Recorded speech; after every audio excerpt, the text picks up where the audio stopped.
Once நம்ம அந்த கோவில் கும்பாபிஷேகம் செய்த பிறகு, சாமி அங்க பிரதிஷ்டை பண்ண பிறகு, நாம யாரும் உள்ள போறதில்லை. அந்த பூஜை வைக்கிற அந்த சாமிக்கு சேவகம் செய்யறவன் மட்டும்தான் உள்ள நிக்கிறான்.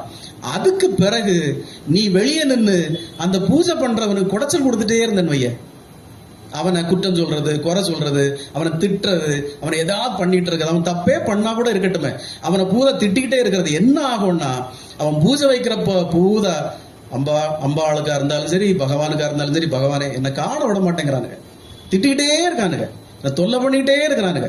நான் என்ன பண்றேன், உங்களுக்கு தானே பூஜை வைக்கிறேன், ஏதோ சின்ன சின்ன தவறுகள் இருக்குமா இருக்கு, ஆனா இவங்க என்ன காண விட மாட்டேங்கிறானுங்க அப்படின்னு நம்ம மனசுக்குள்ள நினைச்சா அந்த தெய்வம் முதல்ல ஒன்னதான் தண்டிக்கும். இது எங்க அப்பா சொன்ன வேதம். அந்த தெய்வம் முதல்ல ஒன்னதான் தண்டிக்கும். அதுக்கப்புறம் அவன் செய்யற தவறுக்கு அவன் அனுபவிப்பான், அது வேற, அது கர்மவன்கிட்ட இருக்கு. ஆனா அவனை நீ சும்மா நோண்டிக்கிட்டே இருந்து அவனை நிம்மதியா இருக்க விடலன்னா முதல் தண்டனை உனக்கு தான்.